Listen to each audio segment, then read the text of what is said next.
Okay. Well, welcome everybody. This is our August meeting for the Historic Highway 99 Association of California. And this usually we have a presentation, something involving 99 or history alongside. This month we happen to have a guest speaker for the first time. And our guest speaker is Evan Decker, who is with Mentryville.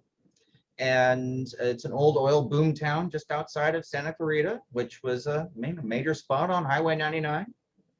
And well, you know what? I'll just give it over to him. All right. Well, thank you, Michael. It's all you. For those of you who don't know me, my name is Evan Decker. I am the president of Mentryville, California Incorporated. And so today I will be giving you a presentation on the history of Mentryville.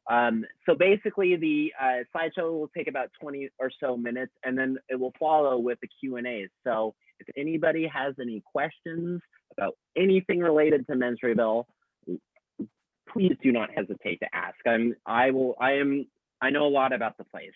So, all right, screen share this.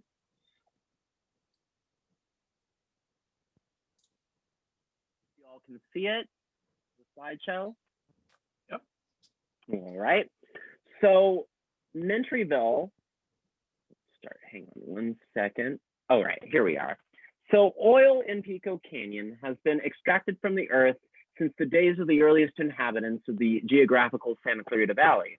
The Tatavium would actually extract the oil from the ground as it was seeping out and actually use the oil as weatherproofing for their dwellings and their baskets.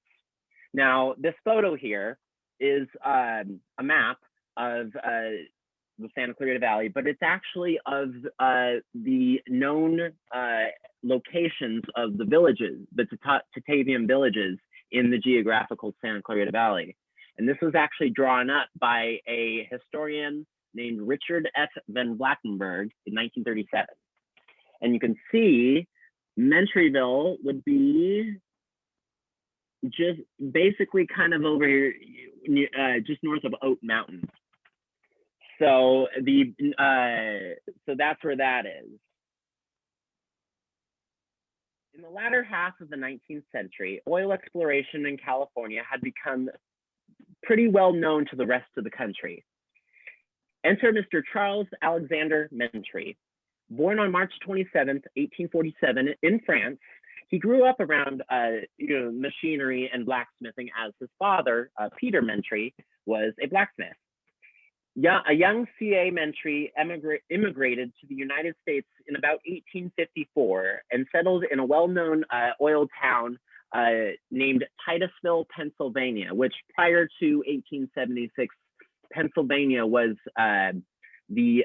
basically the top producer in the nation's oil industry up until Pico.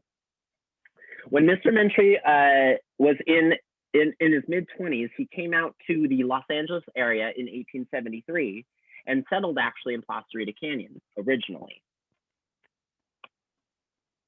Now, I apologize for the blurry image. This is a picture of Mr. D.G. Schofield, Demetrius G. Schofield, who was an early investor in the California oil discovery and actually later helped form the Pacific Coast Oil Company, which was bought out later by Standard Oil. Demetrius G. Schofield was a well-known investor of oil in the latter half of the 19th century. Schofield met C.A. Mentry in about 1875 and hired Mentry to drill wells in Pico Canyon. Mentry actually first started drilling 4 wells between the period of 1875 and 1876. These wells would become known as CSOs 1 through 4, or California Star Oil 1 through 4. The first 3 wells were pretty unsuccessful. However, CSO number 4, once completely drilled, on September 26, 1876, at a depth of 370 feet, produced 25 barrels a day. Well number 4 would become the first commercially successful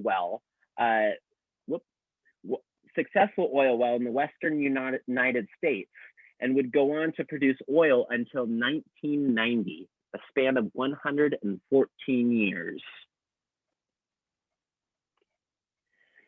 So this is actually a picture of well 4 taken in about 1900. And this is actually, as you can see here, it was from a magazine called the Petroleum Industrial and Technical Review. And this is actually from Stan's website. As oil was flowing out of the works, which was the area where the works is considered the area where the wells were, CSO4 and all that, at the very end of Pico Canyon. A new company town began to take shape, complete with a boarding house, a bakery, a schoolhouse, and a dance hall. Families from the newly formed town of Newhall that were employed by the oil company built small wooden homes in Pico Canyon, hence the town of Mentryville, or more commonly known among the residents simply as Pico. So this picture was taken by, I don't know, you guys probably know this famous photographer, Carlton Watkins. He was well known for taking really, really neat pictures of Yosemite at the time, very well-known Western photographer. And this is a picture of the works in about 1877. And this is looking west. Yes, looking west, so this is looking up the canyon. The derrick that kind of curves in like that on the far right is CSO4. Behind well 4, that little well, that is the Sanford Lion well. And so I don't know, Sanford Lion and his brother Cyrus, Lyons Avenue is named after them. And they were also, they were investors, and they also dabbled in, in oil extraction. And then the well at the very back is CSO2. So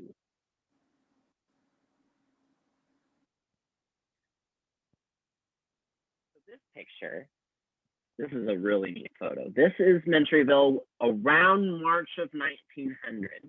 Now, the buildings that exist today, at the very mouth of the canyon, there's the barn there at the very bottom, that's still there. That was built in about 1890. The big house, as you can see over there on the right-hand side. And then beyond that, there's another little house which no longer exists. And then in the trees there, kind of partially obscured beyond that, is the Felton Schoolhouse, which still exists. By 1885, there were approximately 100 families living in Pico. There were enough children living in Pico that the need for a school was imperative, as the closest school was Newhall, about 8 miles away. So these pictures are of Mentryville in the 1880s. The first picture on the left is of the works again. This picture was taken in about 1885. And this is looking in about the same view as the Carlton Watkins photograph. You can see well 4 at the far right. So now the building across on the hill there, that was the machine shop. And then further down, it's kind of obscured behind the derrick closest to the photographer, was the firehouse. And there was also the field office. And all these structures survived into the 1960s. The photo next to that is of a photo of Mentryville in about 1885. Now, the building that's kind of standing alone in the center of the photograph, that is the Felton School. Now, it looks different today because it was actually at some point at the latter half of the 1890s, it was picked up, turned, because you can see the door, that door that you see there in the picture is now facing the road. So they basically turned the building at a 45-degree angle and then added the porch, the teacher's library, and a coat room. 1 second.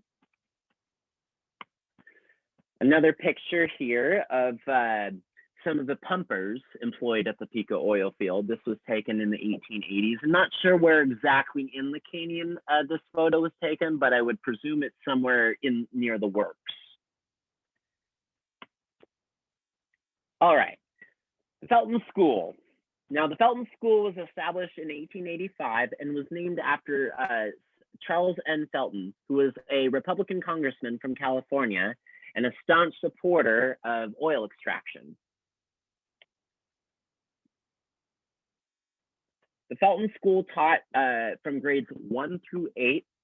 There were smaller desks for the younger children on one side of the classroom and larger desks on the other side of the classroom for the older kids. Usually in terms of school teachers, it was a young unmarried female, and they were called school marms, and they actually lived on site. So that house I was telling you about in the other picture, the house that no longer exists, we think that that was her house. Let's see. For high school, the teenagers would be bused to San Fernando High by Mr. S.D. Dill, who owned the bus service at the time out here, but that was more towards the turn of the 20th century and later. And there's Mr. Dill, who's sitting in the driver's seat and his school bus in about 1918, and this picture was taken somewhere in Newhall. Now, this is really neat. We still happen to know the school. They had a school prayer, they had school flowers and school colors. So this, as you can see here, the school colors were blue and gold. School flowers were lupins and daisies. And as you can see here, the school prayer. Now, in the school's heyday, an average of 13 students attended. According to Patricia Westcott Kelly, who actually grew up in Mentryville in the late 1920s and early 1930s, by 1927, there were 18 students attending the Little Felton School. However, by 1932, the student population dipped below 5, which was the state minimum amount of students to start a school, which in turn forced the Felton School to close its doors for good. The remaining children living in Mentryville were bused down to Newhall Elementary School. And actually, this photo that I have here of the Felton School is actually a still from a silent film called The Last Roundup, directed by J.P. McGowan. See here. This after 1932, the Felton School was disused and for years sat falling apart. When Carolyn Frenchy Lagasse repaired, and who we'll talk about a little more later on in the slideshow, repaired and restored Mentryville, the school was restored just in time for the centennial celebration of CSO for Spedding, which was in 1976, the centennial. Now you can see here that the Felton School, before it was restored, it was like a cream kind of white color. Now, but the barn was as well. Frenchy, and today those buildings are red. Now that was because Carroll and Frenchy, that was part of their restoration for the centennial. But for all Standard Oil Company structures, that was the color, the paint color for any and all Standard Oil facilities at the time. And there's the Felton School today, in the present day. All right, the Pico Cottage. Now this is probably in terms of all the buildings, this is probably the most, the nucleus of Mentryville, other than CSO4. C.A. Mentry was considered the first superintendent of the Pico Canyon oil field. In 1896, he built a large home at the entrance of Mentryville for his large family. Unfortunately, when Mentry passed away of typhoid fever on October 4th, 1900 in Los Angeles, the large home did remain as the residence for the superintendent of the Pico Canyon oil field and his family. And this picture, we think, was taken just before the turn of the century. Now, this is a really cool picture. The Pico Cottage was ahead of its time for being built in 1896, considering the fact that every other dwelling had outhouses, not only in Mentryville, but in Newhall too.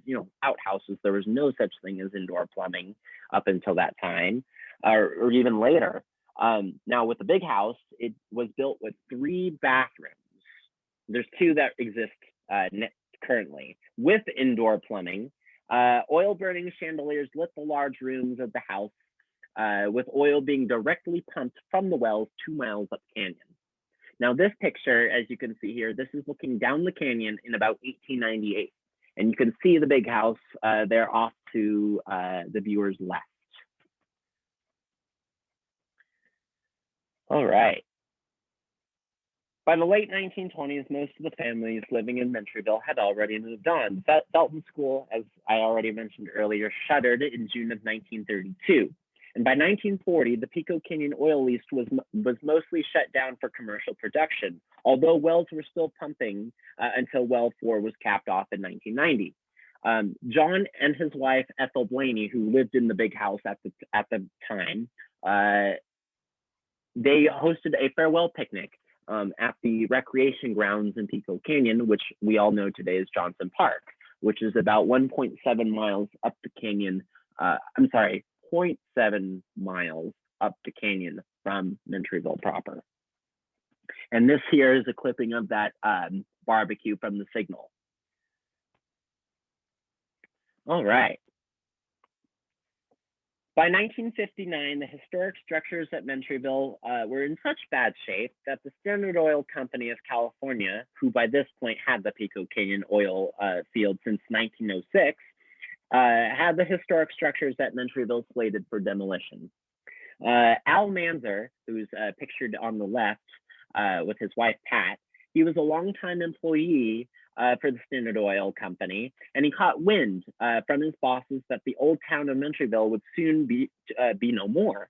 Al managed to persuade the Standard Oil Company to save the historic town and move his family, his wife, Pat, and their 3 children, Alex, Karen, and their only son, Daryl, who was only 9 at the time when they moved into the old Mentry home. The Manzers lived in Mentryville until 1966. So here on the left, you'll see a picture of Pat and Al Manzer.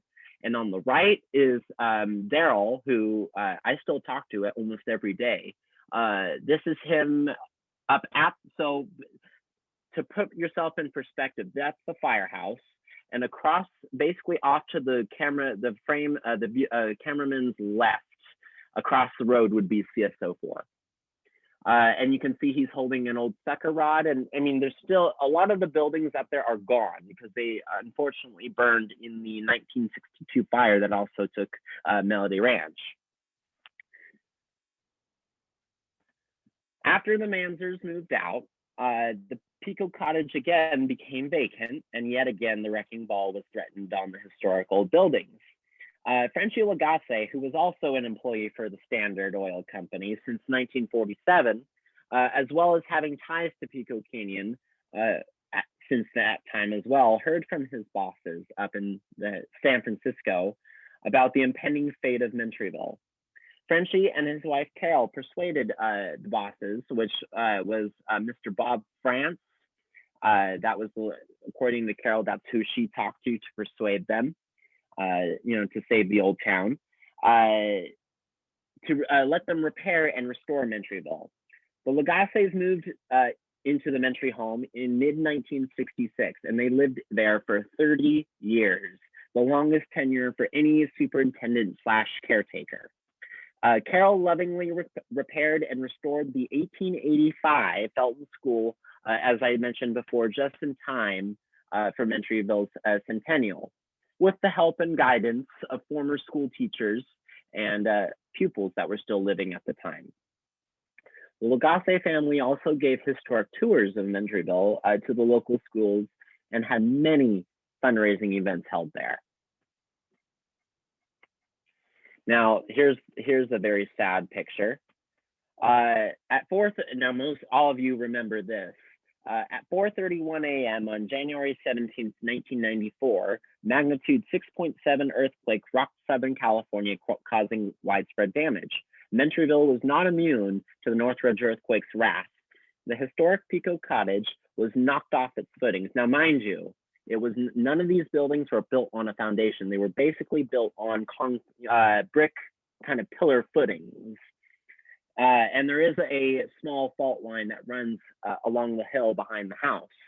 So when the earthquake hit, it slipped. The house basically slipped, as you see in this picture, about 8 feet to the west. It moved from its original spot, and the porch came down. The Cal and Frenchie were home at the time and made it out safely. For 2 more years, the Lagasses lived in a camper across the road from the severely damaged big house, finally moving out of Pico Canyon in June of 1996. When Chevron USA, who had bought out Standard Oil Company California a couple years prior, sold Pico Canyon and Mentryville and the surrounding 856 acres of that to the Mountains Recreation and Conservation Authority, with the agreement that Mentryville would be restored for tours and opened as a historic park.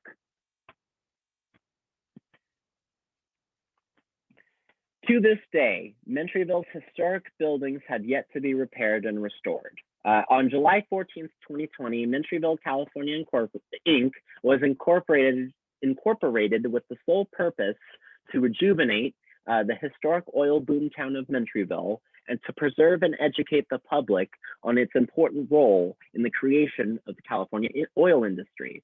We hope one day that Mentryville will be restored so that future generations can enjoy this unique historic landmark.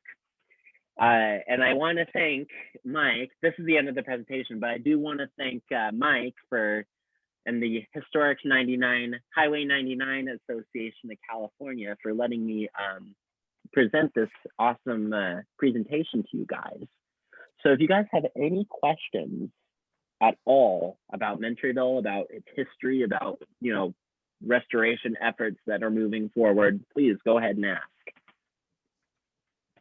Actually, I guess my question is, where are you in your restoration efforts? Oh, well, we had just purchased the general liability insurance, and now we are looking, basically compiling a list of projects that need to get done in terms of, the repair and restoration. And then I have to send that over to my contact at the MRCA. But I do, do tours by appointment only of the Felton School currently. So yeah, that's where I am right now in terms of that. But we're just about to get started, hopefully within the next 2 months, starting the work of repairing and restoration. And we even have, there's a group called the Questers. They're an international organization. They restore old monuments, historic homes. I mean, they restored the at Heritage Junction, the Kingsbury and Edison houses, down to the furniture pieces and everything. So they're actually going to be the ones in terms of furnishing and the Mentry home. So, any other questions? I have a question. Yeah. Yes, Michael. One thing is, you mentioned about a bakery. Was there any, like a general store? No, there was not. All the merchandise came from Newhall. And and I also forgot to mention that Mentryville was a dry town. So the meaning that there was no alcohol. Mentry was a teetotaler, let's just put it that way.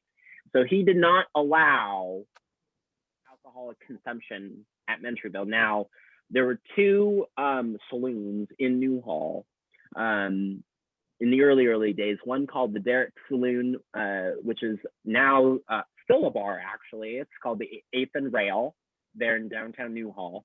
And then also to the Oil Exchange, which specifically catered to the oil workers that, pumped oil out of Pico, as well as Powsley and all those other canyons. So yes, there was no general store. All of that, and if you had to go, get drinks, get goods, you had to go down to Newhall. Now also too, I don't know if it's in this. No, it's not in the picture. But in front of the big house or the Pico Cottage, there's a platform, and with 2 steps that go up. I don't know if you've seen that, Michael, but it's been there for quite some time. And that was what I like to call the primitive bus stop. So the wagon with all the goods and people would come up, park in front of the house, and drop off goods from Newhall or people, and then and that would happen twice a week. That explains that thing. Yeah. I had a question also. There was a large tank. Yes, Was that there water in or oil or? it was a water tank. Okay. And where that would be in terms of present day, that the big parking lot, up where you basically park and pay the Iron Ranger, that's where it was. Oh, okay. That explains a large flat space then. Right, exactly. Yes, I see another hand going up. Evan, Bob Jacoby, I have a question for you. First of all, thank you for the presentation. That was really interesting. Oh, of course. And my question is, and you may have covered this and I didn't hear it properly. Hmm. Is there access to Mentryville now? Can I drive there? Yes, actually. The grounds are open for hiking, biking, and equestrian activities. So you can walk around and look at the buildings from the outside currently. Okay. Now, if like I said before, I do tours with small groups by appointment and only of the Felton School currently. Okay, thank you. Of course. Any other questions? I'm really liking them. This is great. What else was there?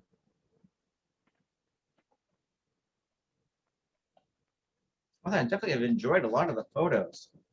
As it's, There's Wow, and I that's really a enjoyed lot. that. Thank you very much, Evan.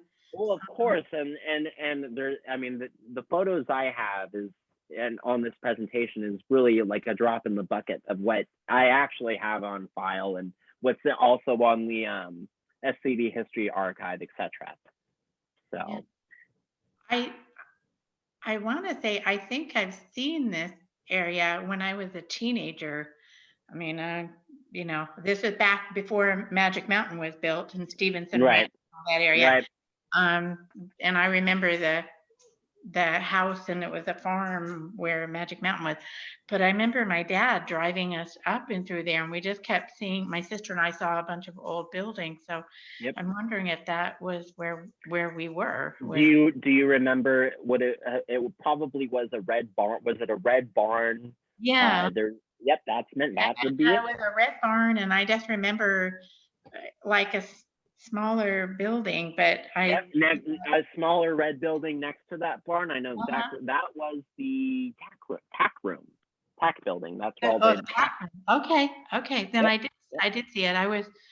Oh yeah. So it was. And then beyond that is a tin building with two big double doors. Basically a garage where you could fit a Model T in.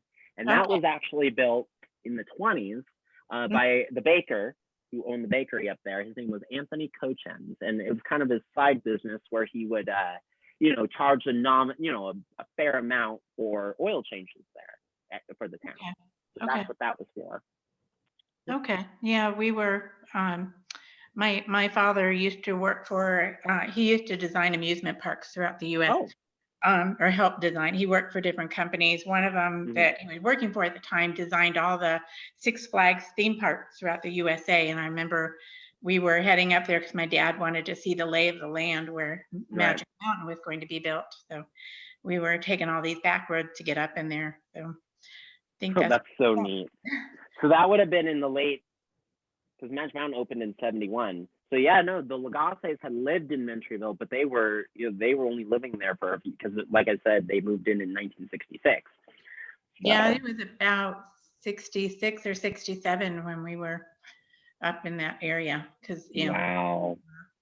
So yeah, that's really neat. Yeah, because we were back in San Fernando Valley at that time. Right. Yeah. Wow, that's so cool. Yeah. Any other questions? Looks like we have one. Yeah. Yes. Kids go to school? Yes, kids went to school all day. And it wasn't just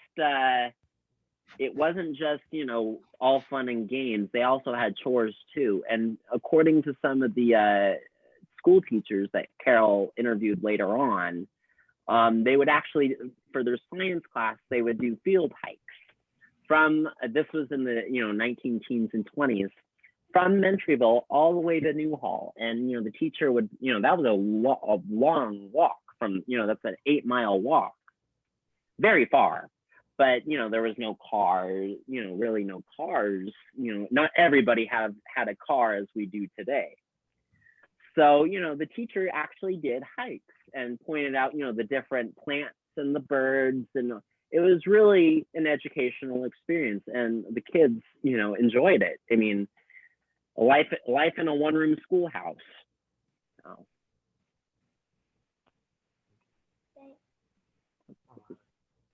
Thanks. Of course. Any other questions? No. Let's see. I do have one more, but my dog is barking. I just wanted to Oh, ask a quick question, Sadie. Of course. I just wanted to ask a question. Was there any I know you mentioned the bakery. Was there any kind of recipes, historic recipes from the bakery? Oh, I wish, but say? unfortunately, none of the only thing that exists of anything in that bakery is the foundation for where the furnace was. Unfortunately, we do not have anything. We don't even have photos. There's no photos that exist of the bakery, unfortunately. So. Anybody else? I'm really liking all these questions.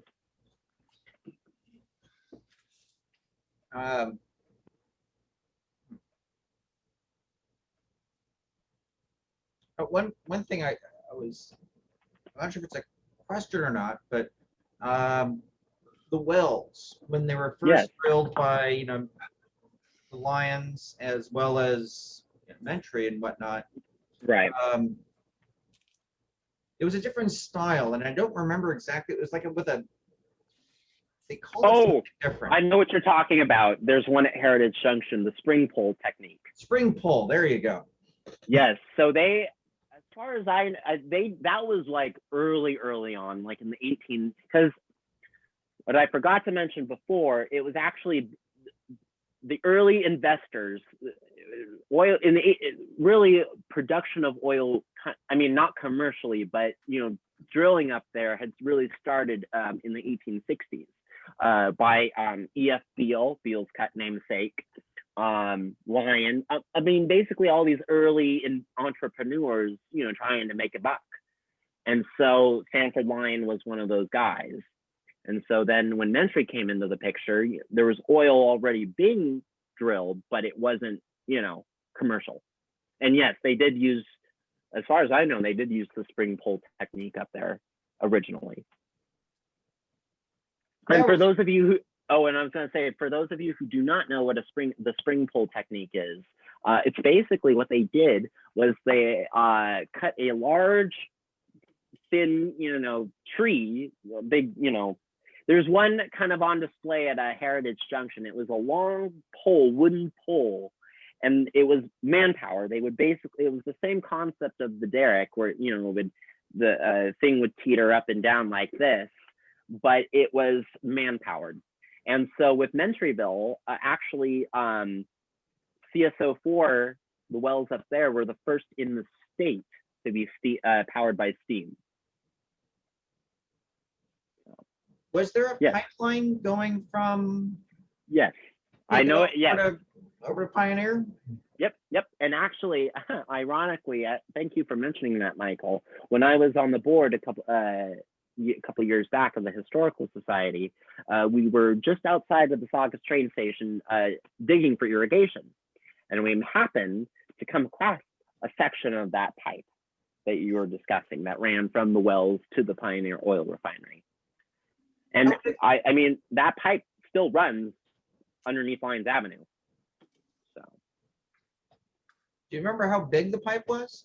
Oh, probably I would say 5-6 inches in diameter, somewhere in that ballpark. It was pretty large. I mean, you have to understand for all that oil that was pumping through there.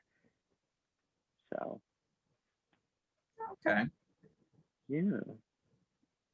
Any other questions? So I'm just kind of curious too, Evan, is we talked about, the state of your preservation efforts there now. So what kind of funding sources are you getting as far as, to That's a good- do what you're doing currently, and of course what you'd like to do? Yeah, no, I really like that question. Basically, it's just private donations. I'm not getting any help from the city, no help from the county. It's basically private donations. Okay.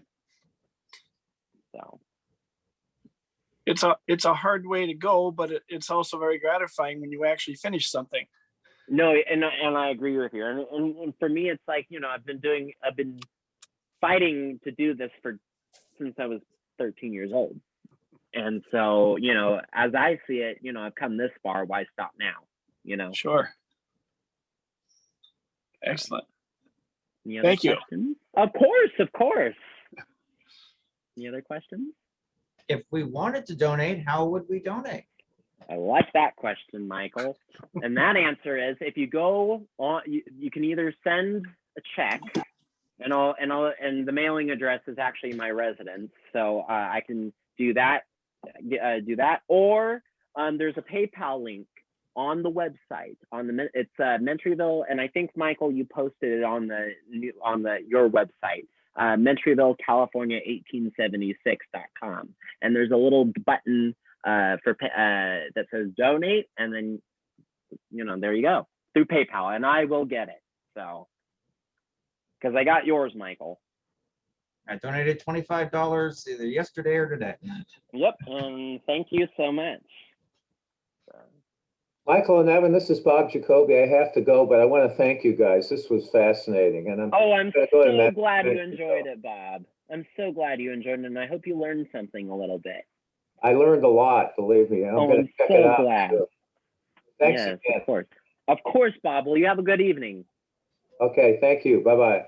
Bye-bye. Any other questions? I don't think I have any. All right. I'm I'm good too. Very nice presentation, Evan. Thank you very much. Thank you. So, what's funny is basically this is kind of I finished the slideshow an hour before the meeting. So I apologize because I worked today too. So I apologize if it's a little not smooth, but it will get there. So that's okay. I perfectly understand that. I'm in the process of doing a presentation for our local historical society, and ironically, it's about transportation from there you go. From the Natchez Trail up here in the state of Washington, all the way through current times, going through the area that our group represents. So yeah, it's fun. You're almost always working on those things to the last possible moment. Yep, exactly. Well, then if you're saying that, I don't feel as bad because I was literally like pulling out my hair, like, oh, it's not gonna look good. So. It turned out wonderful. Well, thank you so much, Michael. And honestly, thank you so much for letting me, give this presentation and allowing me the opportunity to present this to you and your organization. And you're quite welcome. And I also wanted to mention that on the 99 Association's website, we do have something we've started a couple months ago at this point called Highway 99 Adventures. Okay. Which lists various points of interest in the vicinity of Highway 99, all the way from Hilt to Calexico. And Mentryville is included on that. Ooh, I'll have to check it out. So we have that listed. We have websites for any locations. We have the websites, as well as maybe a brief write-up about it. Sometimes that write-up is from those people, or just a quick introduction as to what the heck it is. Right. And usually an address and phone number as well, if those are available. Right. So, and I'll definitely have to take up. I'll have to take up that offer one of these days of our little have you show me around the ridge route. So, because that's something I need to see soon. Yeah, there's quite a bit. Ridge route, of course, is a part of Highway 99 history. Yep. So is Mentryville. I mean, it's right. I mean, it's funny funny that you say that in terms of Highway 99. Daryl told me a story. So the kid that lived up there, the only kid in it, he actually, he was kind of a rebellious guy too in his teen years. And he happened to cross, because their hayfield is where the Ralph's is now in Stevens Ranch. But I don't know why, he told me this story. This was right before they moved out. And he happened to cross 99. You know, well, I think it was, he was crossing it and the car hit him, broke both of his legs. And that was in, I think he said that was in 1966. Just before the freeway was built. Just, I think it was just being built or under construction. So yeah, no, when he mentions that to me, I kind of just like, oh dear. But yeah, no, it's a very interesting place. So. Yeah, it's an interesting little bit of Southern California history. You don't realize. I mean, everybody's heard of right in our Chevron and Standard, but where did they start? You know, like Unocal starting over in Santa Paula. You know, there's a lot of history there. Lyman Stewart formed Union Oil Company over there. And we actually have it, the Kingsbury House, which is at Heritage Junction. That was his residence around that time when the headquarters was here in Newhall. So, okay. Yeah. Any other questions?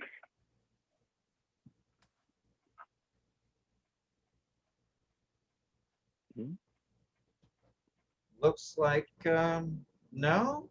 All right.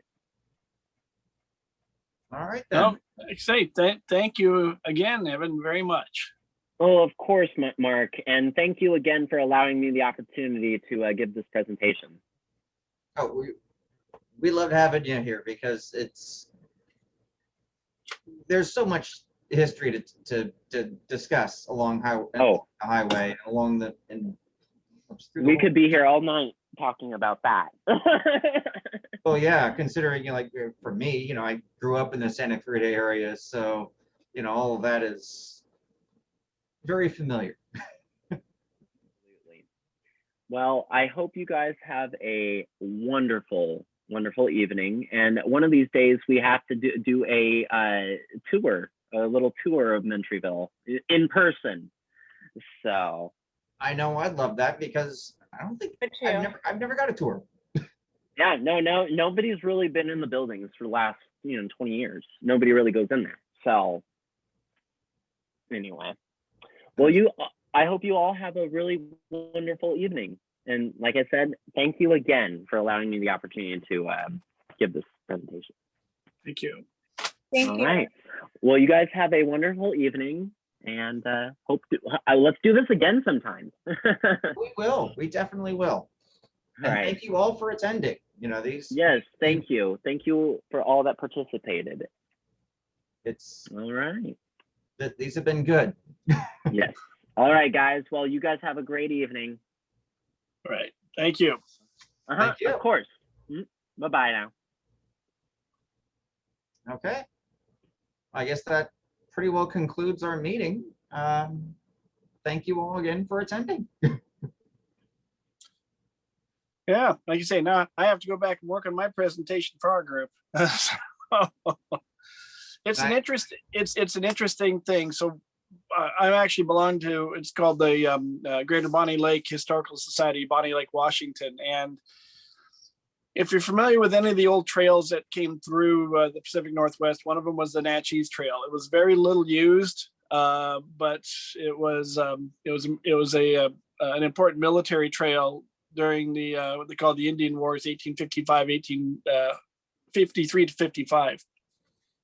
Anyway, that trail went right through my hometown, and so there's a lot of we've got a lot. Our group has a lot of history on it, but I'm putting this thing together for public consumption. So, could you repeat the name of the historical society again, please?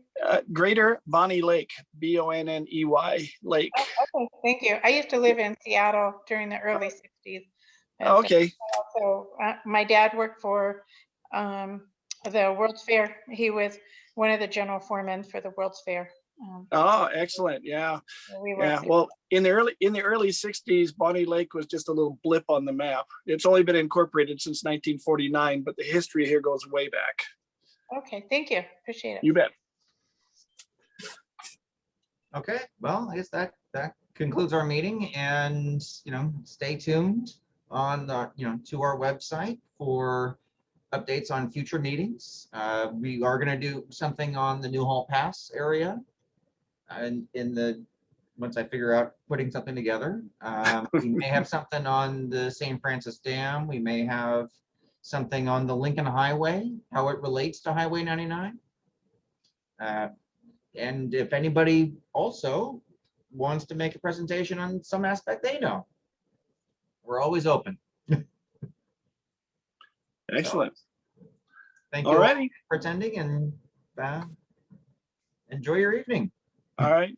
Thanks again, Michael. Thank you.